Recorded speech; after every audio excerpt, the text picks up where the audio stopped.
इस विश्लेषण में स्वागत है। आज हम बात करेंगे भारत में क्रिप्टो टैक्स की, खासकर जो ये सरकारी आंकड़े आए हैं और जो 1% टीडीएस का नियम है ना, उस पर। हमारे पास एक लेख है जिसमें पिछले 2 फिस्कल ईयर्स में सरकार ने कितना क्रिप्टो टैक्स जमा किया और इस 1% टीडीएस का क्या असर रहा है, ये सब बताया गया है। तो चलिए इसी को थोड़ा खोलते हैं, समझने की कोशिश करते हैं कि ये नंबर्स क्या कह रहे हैं। ये 1% टीडीएस आखिर है क्या भला, और इंडिया के क्रिप्टो मार्केट के लिए इसके क्या मायने हैं। शुरुआत करते हैं इस बड़े अमाउंट से। पिछले 2 सालों में, मतलब FY 22-23 और 23-24 में सरकार ने क्रिप्टो लेन देन से, वीडीए जिसे कहते हैं, 700 करोड़ से भी ज्यादा टीडीएस कलेक्ट किया है। एग्जैक्ट फिगर है 706.52 करोड़। तो ये क्या दिखाता है? हाँ, ये जो 700 करोड़ से ज्यादा का टीडीएस कलेक्शन है, ये वाकई काफी कुछ बताता है। सबसे सीधी बात तो ये है कि इन 2 सालों के अंदर इंडिया में कम से कम, मैं कह रहा हूं कम से कम, 70,652 करोड़ रुपए की स्पॉट क्रिप्टो ट्रेडिंग हुई है। अच्छा, कम से कम। हाँ, और ये भी ध्यान रखना है कि ये आंकड़ा सिर्फ FIU रजिस्टर्ड एक्सचेंजों का है, मतलब वो एक्सचेंज जो फाइनेंशियल इंटेलिजेंस यूनिट के साथ रजिस्टर्ड हैं।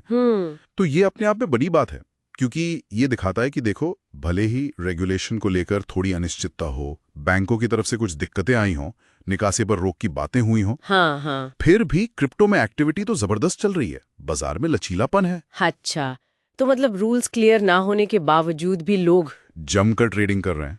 लेकिन लेख में ये भी था कि ये टीडीएस सिर्फ स्पॉट ट्रेडिंग पर लगता है, मतलब डायरेक्ट खरीदा बेची पर। बिल्कुल सही, बिल्कुल सही। ये जो 1% टीडीएस है, ये क्रिप्टो डेरिवेटिव्स पर नहीं लगता। जैसे परपेचुअल्स होते हैं, फ्यूचर्स कॉन्ट्रैक्ट्स होते हैं, ओके। उन पर ये लागू नहीं है। और मजे की बात यह, स्रोत ये बताता है कि CoinDCX से जो बड़े इंडियन एक्सचेंज है ना, हाँ, अब अपनी ट्रेडिंग का एक बहुत बड़ा हिस्सा, सुनने में आया है कि शायद 80% से भी ज्यादा इन्हीं परपेचुअल और मार्जिन ट्रेडिंग की तरफ शिफ्ट कर रहे हैं। अरे तो इसका सीधा मतलब क्या हुआ कि इंडिया में जो टोटल क्रिप्टो टर्नओवर हो रहा है, वो इस 70,652 करोड़ के आंकड़े से कहीं कहीं ज्यादा हो सकता है, क्योंकि डेरिवेटिव्स वाला पार्ट तो इसमें गिना ही नहीं गया। ओहो, मतलब असली खेल का एक बड़ा हिस्सा तो इस टीडीएस के दायरे से ही बाहर है। अच्छा, एक तुलना भी की गई थी शेयर बाजार से, NSE के साथ। वो क्या था? हाँ, वो तुलना भी दिलचस्प है।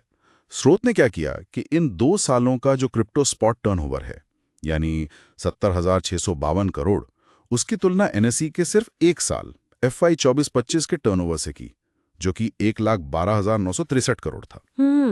तो NSE तो काफी आगे है। हाँ बिल्कुल, वॉल्यूम में NSE बहुत बड़ा है, लेकिन यहाँ कॉन्टेक्स्ट जरूरी है।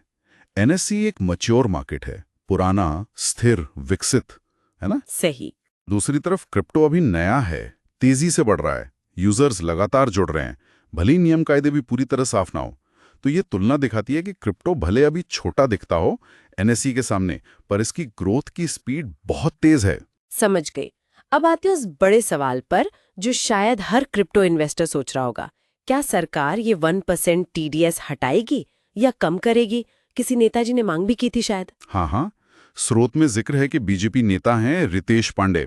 उन्होंने सरकार से कहा है कि भाई इस टैक्स को कम करो और क्रिप्टो के लिए थोड़े साफ नियम बनाओ। लेकिन जो लेख का एनालिसिस है वो ये कहता है कि देखो, इसको पूरी तरह हटाना शायद इतनी जल्दी मुमकिन ना हो। क्यों? क्या वजह है? वजह सीधी सी है। फिलहाल सरकार के लिए क्रिप्टो ट्रांजैक्शंस को ट्रैक करने का, टैक्स चोरी रोकने का, ये TDS ही एक मेन हथियार है। अच्छा, ट्रैकिंग टूल है मतलब? हाँ बिल्कुल। जब तक कोई और सॉलिड रेगुलेटरी सिस्टम नहीं आ जाता, इसे हटा दिया तो सरकार के लिए निगरानी रखना बहुत मुश्किल हो जाएगा। हाँ, ये जरूर हो सकता है, जैसा कुछ लोग अंदाजा लगा रहे हैं कि शायद इसे घटाकर 0.1% कर दिया जाए, लेकिन बिना किसी और इंतजाम के इसे पूरी तरह हटाना मुश्किल लगता है।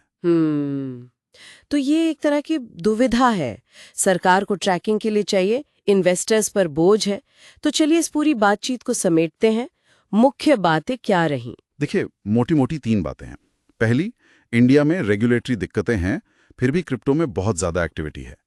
ये 700 करोड़ रुपए का TDS कलेक्शन यही चीख चीख कर कह रहा है। सही। दूसरी बात, ये जो 1% TDS का आंकड़ा है ना, ये शायद टोटल क्रिप्टो टर्नओवर की पूरी कहानी नहीं बताता, क्योंकि इसमें डेरिवेटिव शामिल नहीं है और वो मार्केट अब काफी बड़ा हो रहा है। और तीसरी बात, ये TDS भले ही इन्वेस्टर्स के लिए थोड़ा सिरदर्द हो, पर अभी के लिए ये सरकार का एक जरूरी निगरानी टूल है। इसे हटाना है तो पहले कोई और पुख्ता इंतजाम करना होगा। ये बात तो समझ आती है। तो आखिर में एक सवाल मन में आता है कि अगर टीडीएस अभी के लिए ट्रैकिंग का मेन जरिया बना रहता है, तो ये भविष्य की रेगुलेटरी अप्रोच के बारे में क्या संकेत देता है? क्या सरकार इसी टीडीएस सिस्टम को फाइन ट्यून करने पर फोकस करेगी, या फिर वो एक पूरी तरह से अलग, ज्यादा कॉम्प्रिहेंसिव रेगुलेटरी फ्रेमवर्क की तरफ बढ़ेगी? ये देखना दिलचस्प होगा।